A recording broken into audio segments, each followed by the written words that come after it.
Hey everybody, it's Kate with Crate Insider, and today I have a special guest, Steve Hendren from Hendren Racing Engines. And one thing I wanted to bring up, in case you haven't already gotten your seats, is just in a couple weeks from now, we're going to have the RaceLogic Chassis School, and it's going to be the in-person version happening in Georgia. I know I'm making the trip, well, of course I am because I'm filming it, but Steve, you're going to be at the RaceLogic Chassis School too, and this is really focusing on crates, especially crate late models. So tell us a little bit about what, your portion that you'll be covering. Well, we're going to be doing a little bit of chassis dyno work, kind of show guys, what kind of power can be made just by subtle changes, and it's not going to be probably anything too dramatically, changed on the car or with the engine or anything like that. But it's going to be bolt-on accessories. It's going to be, maybe we can go so far as do some headers or something like that too. But we don't want to get anything too time-consuming. Otherwise, it just draws a day out too long. So we're gonna mess around with some pretty simple stuff and just show guys that, hey, this is the kind of power you can make just by making a subtle change. Well, especially with crates, we find ourselves in a situation where we are in a limited horsepower application. Correct. So we're trying to cross every T, dot every I. Yeah, and you're limited horsepower, limited torque. And honestly, these days, I care much more about the torque than I do about the horsepower. So, hopefully we can show some of that off. Well, and when you talk about torque, what does that really mean for a racer? Well, the more torque you can, the more torque you can produce, then obviously you can start pulling gear out of the car, and your top end speed increases. Great. So. That was an easier way to explain it. Exactly. I should say it helps you get off the corner. But, well, there's that too. Well, it helps you get off the corner, but you can pull more gear out of it. Right. Well, and anytime we can do that, and then you're freeing things up too, right? Oh, yeah. If you can produce 20 more foot-pounds than the guy running next to you, guess who's going to win? Yeah, especially on those restarts. Especially starts and restarts. All right. So with that, let's go ahead and get into some products for this week. Now, Steve, I know one of the products that you've done extensive testing on is going to be headers. Yes. So this week I want to talk a little bit about our 602 mild steel headers. For the 602 dirt late model, we offer both the mild steel as well as a stainless version. Now, I'm sure you've had both of those on the dyno. Have you seen any significant difference between the mild steel versus the stainless? No, not when they're new. Not when they're new at all. I mean, granted, I haven't technically tested something that's like 3 or 4 years old, because usually a guy's going to wipe the header out by then and buy a new set anyway. But generally speaking, on a stainless, you see no power loss through the longevity of the header itself. Whereas mild steel, you do have the potential for it to start flaking inside and causing a little bit of blockage per se, and that can potentially create a horsepower or torque loss. But that's over time. Over a long period of time. Correct. So, but at the same time, we can see a significant savings on the initial purchase. Absolutely. From the mild steel versus the stainless. Correct.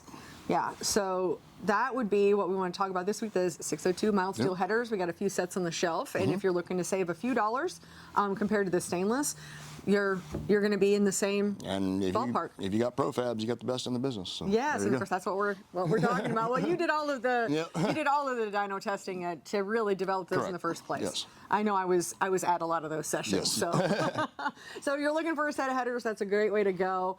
You can just find them right there at CrateInsider.com. Another product spot we want to put a spotlight on this week is our anti-reversion mufflers.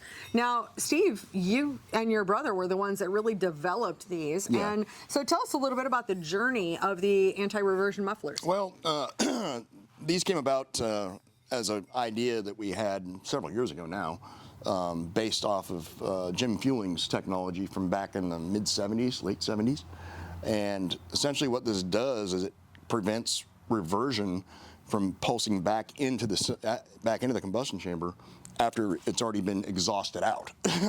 So, with the cam and the overlap on the cams, you'll have a pulse that comes back in. So it's sucking in and then it's blowing out to a certain point.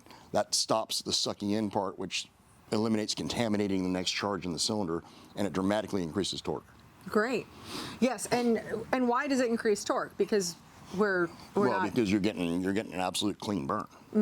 So you're actually burning everything, and it's not contaminating that next charge coming in. Yes, because there's a pocket in here that traps those excess gases, and that's really the difference. You can't see it from the outside, and even if I looked up close, you might not be able to see it from the inside. You may or may not be able to see it from there. And then there is definitely a direction of flow. Oh yes, yes. Now there's actually a really good question. I know that in the past I've had some of these that have come with little arrows. So the trick here is when you have these, you're going to be able to see, which is like there's one part that all you can see is smooth, and then there's a part where you can see where there's a pocket. I'm not sure if the camera's picking that up. We'll take a good look. And so you want that pocket facing out. Yeah, and this is the mild steel version. This is 3 in, 3 out. They also have stainless that they make for us, and those are 3 in. Well, you can get them in 3 in, 3 out, but generally it's 3 in, 3.5 out. So that makes it a little bit easier to bolt up. That way you kind of know which side you're going to work. Oh yeah, like connecting computer cables. Like if and this technology works on everything. Okay. So absolutely everything. Yeah. So it's whether I've had it on 4-cylinder cars. I've had it on 602s, 604s, super late models, all sorts of stuff, and you'll see some dramatic increases. Great. Generally, you'd want to be on a chassis dyno to do this, because where it really shows up is that 3,000 to 4,500 range, where the torque really shows up. Yeah. So you're not going to see that on an engine dyno. Generally not. No. Right. Because number one, on an engine dyno, you're usually not running the headers you're running on a late model or something like that as well. Oh yeah. Usually it's dyno headers, Right. You're right. Exactly. So yeah, these have been a great seller for us for a long time, and the picking up torque, always the place where we're trying to find that little extra power, and we do have them in all of those, and you can find them at CrateInsider.com. All right, so one product we're spotlighting this week is our copper gaskets from Gasco. And then Steve, as an engine builder, I know you've run into some challenges over the years with people, how they attach their headers to their engines. Yeah, I've got a pet peeve. Yes, tell us. I know. Number one, it's orange silicone. Okay. Or any kind of RTV that guys just gob on and then bolt their headers up, and it's blocking off part of the exhaust port and stuff like that, and creating all sorts of hate and discontent. Yeah, well, and then for you as an engine builder, what is that experience like? When I freshen one, I got to scrape all that crap off. Yeah. Yeah, but I think probably the bigger part for a racer is the fact that they're blocking off those ports. 100%, yeah. So now that you've got copper gaskets, I believe this is what you're recommending. That's exactly what we recommend. And tell us a little bit about how these work. Basically, you bolt the header up and go race. And you don't have leakage. Provided you got a quality header. Yeah. Now, if you've got something with a little 1/4-inch flange or something like that, then that's always going to be an issue no matter what you're using. But as far as, the good 3/8 flanges and everything that are available now, they don't bend, they don't twist, they don't do anything, and that seals them right off. Well, and I understand that the reason it seals it off is because copper being a softer metal, correct, that with the heat and between the heat and the pressure of the bolts, that it's just going to seal that in there, and it expands. Great. Now, can you tell us a little bit about reusing these as well? Oh yeah, they're completely reusable. I think my son's own car, I think we've had the same set of gaskets for over a year. Haven't changed them. And so that's another thing too. I know they're a little bit more expensive on the front end, but on the back end, you're saving a lot of money. And also just getting better performance out of it as well. So the Gasco header gaskets, the copper header gaskets, we do have them for the 602, the 604, and the 525. I believe we also have the 20. Yeah, we've got the small block Chevy 23-degree headers. The 23-degree also. Yep. I know it's not exactly for crate engines, but we know there's a little bit of crossover. So we do have all of those, and of course these are available at CrateInsider.com. All right, so in this week's product spotlight, I'm spotlighting our Daytona 1 professional glass cleaner. This happens to be one of my favorite products in this entire store. Now keep in mind, I don't actually have a race car, so most of these things don't really work on my regular car, but I love the glass cleaner. It works on both glass, and it will even work on your plastics. So that's something that you can find with like Windex or any of the glass cleaners that have ammonia in them. That is actually a micro abrasive. So that's why you can't use other glass cleaners like on your glasses or if you try to do that like on any kind of plexiglass, you're going to find hazing.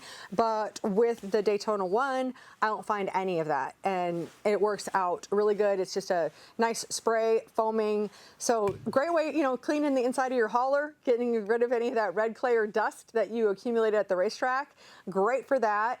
Also for, your helmets, for any of those kind of surfaces, it's really handy to have.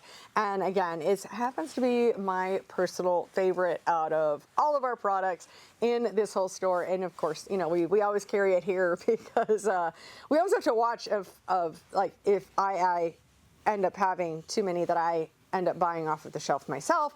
So we always have it to make sure that I've got a backup. But the professional glass cleaner, hey, try it out. Next time you guys place an order, then, just add one of these and try it out for yourself, and you're probably going to love it just as much as I do.